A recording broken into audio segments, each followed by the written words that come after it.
Welcome back to the deep dive. Today we're jumping into a challenge that I think pretty much every single language learner runs into. Oh, that wall. Absolutely. Exactly, that wall. You know the one. You can read, you can follow a fast TV show, you understand everything. But the moment it's your turn to speak, You freeze. total freeze. It's so common. And the usual advice is always, learn more vocab, study more grammar. But what our sources today show is that it's not really a knowledge problem. It's a performance problem. That's the core of our deep dive today. We're going to give you a complete system pulling from all this material, not just the mental side of things, but also a really focused physical routine, a 5-minute daily thing to train your mouth. And that's the fascinating part, isn't it? This thread does all the research that speaking is a physical skill. If you treat it like a muscle that you have to train, instead of a database you just have to fill. The whole game changes. The whole game changes. It's about conditioning, not just intelligence. Okay, so let's start with the big one. The reason for that freeze. Why does it happen? The sources we looked at they were completely unified on this. Fear. It's just plain and simple. It's the fear of making a mistake, of being judged. But it's deeper than just being shy. Oh, much deeper. Psychologists call it an identity threat. In your own language, you're competent. You're yourself. But when you switch to English, every little mistake feels like this huge public failure. So you just stay quiet. It's easier. It protects that image of yourself. Exactly.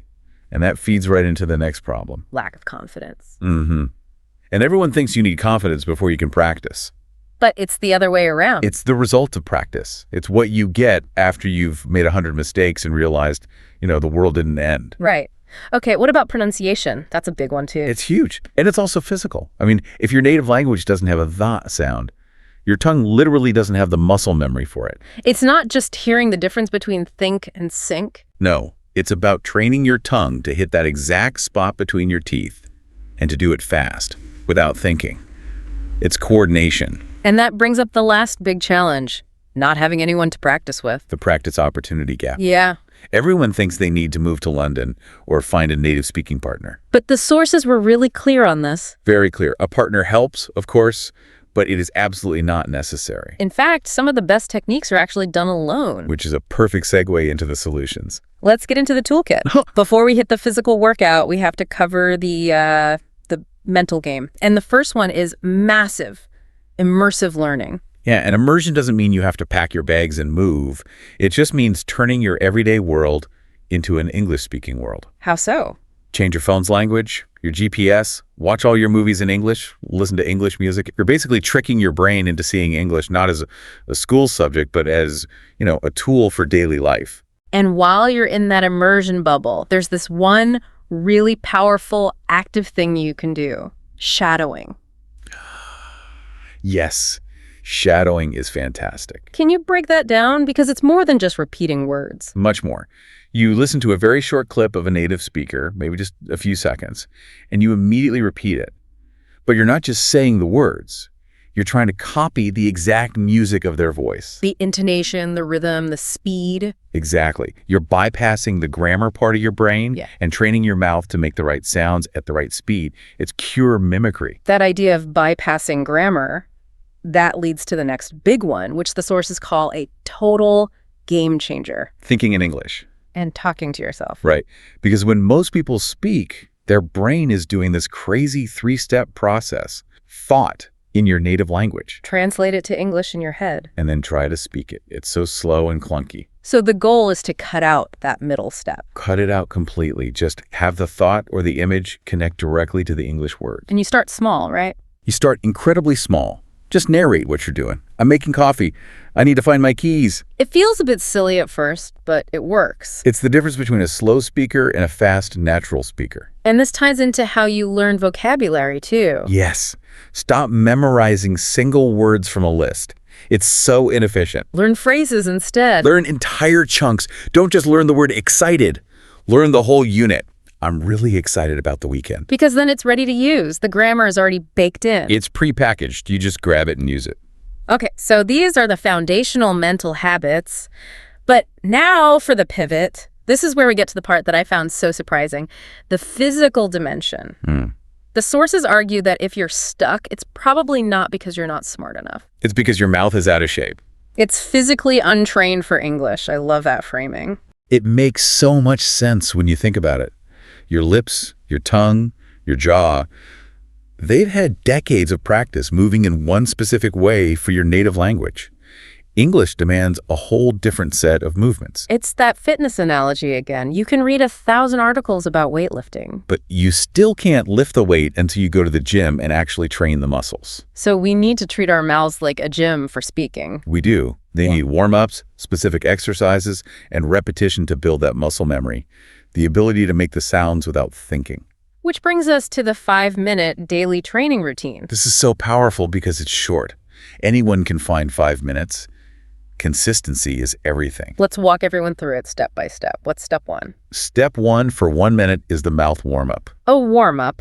Like for sports? Exactly like for sports. You need to loosen everything up and activate the muscles. You can do lip rolls, like buzzing your lips like a motorcycle, tongue stretches, moving your jaw around in circles, big exaggerated smile stretches. It feels a little silly, but you are literally preparing the machinery for the work ahead. I love that. Okay, so 1 minute of warm-ups. What's next? Step 2, also for 1 minute, is the mirror technique. So you're standing in front of a mirror. Looking yourself directly in the eye. This does 2 things. First, psychologically, you're getting used to seeing yourself speak. You're killing that fear of being watched. You're your own audience. Right. And you repeat a simple positive sentence, something like, I am becoming a confident speaker. And what's the physical part of that? You're watching your own mouth move. A lot of learners barely move their mouth when they speak English, which makes their pronunciation muddy. In the mirror, you can see it and consciously make bigger, clearer movements. Okay, so that's 2 minutes down. What's the main workout? Step 3, for 2 minutes, is a focused shadow speaking session. This is the heavy lifting. So we're back to shadowing, but it's more intense here. Much more intense. Find a short, fast clip of a native speaker, a news report, a movie line, and you just go for it. You're not aiming for perfect understanding. You're aiming to match their speed, their rhythm, their energy instantly. You're training your mouth's reaction time. That's the perfect way to put it. All right, that leaves 1 minute left. Step 4. The final minute is the fluency loop. You take one useful sentence, something practical, like, I need to make sure I leave the house by 8. Okay. And you repeat it in a loop of 3 speeds. First, you say it very slowly, making sure every single sound is perfect and clear. Then you say it at a normal, smooth, conversational speed. And then you say it fast as you can without tripping over your words. You're pushing your limits. But that fast repetition, that's what builds the automaticity, right? It forces your tongue to move faster than your brain can second-guess the grammar. Precisely. And you do that lute slow, normal, fast, a few times for 1 minute, and that's it. You're done for the day. 5 minutes. That's so manageable. And that physical training connects directly to what we call the sound of fluency. Native speakers don't sound smooth because they know more words. They sound smooth because they don't speak word by word. They speak in clusters of sound. Sound clusters, exactly. The words all blend together. It's like music.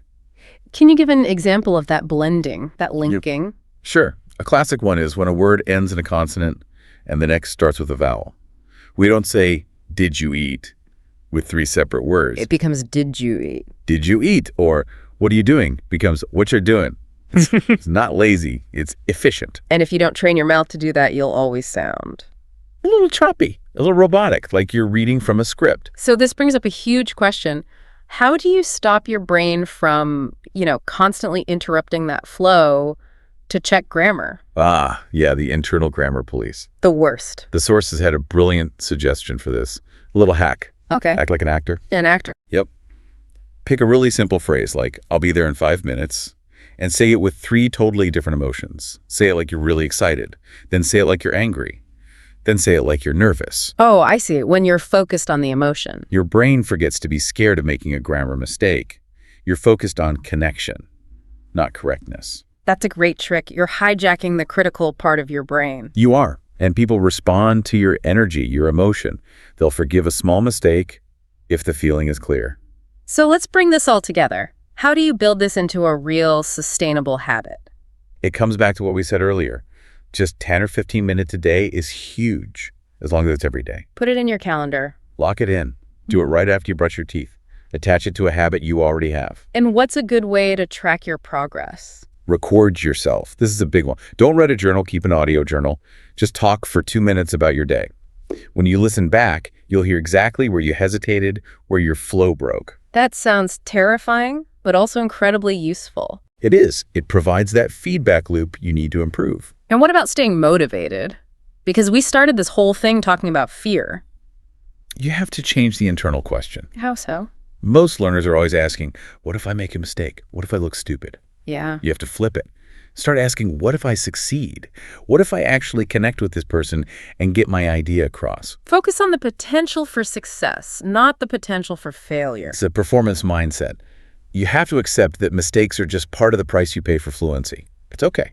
So when we synthesize all this, it really is a two-part system. You have the mental strategies on one side, the immersion, the shadowing, thinking in English. And then you have the physical commitment on the other. That 5-minute daily mouth workout. Fluency isn't about being the smartest person in the room. Not at all.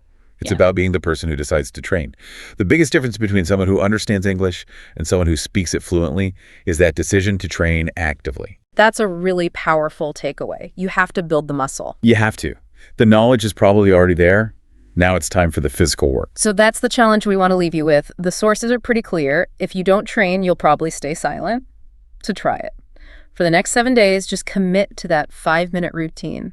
The warm-up, the mirror, the shadow speaking, and that fluency loop. And when you do it, focus on the emotion. Focus on the rhythm. Don't aim for perfection. Aim for presence. The world doesn't just hear your words, it feels your confidence. Your fluency begins the moment your active practice begins. So start today. Happy training!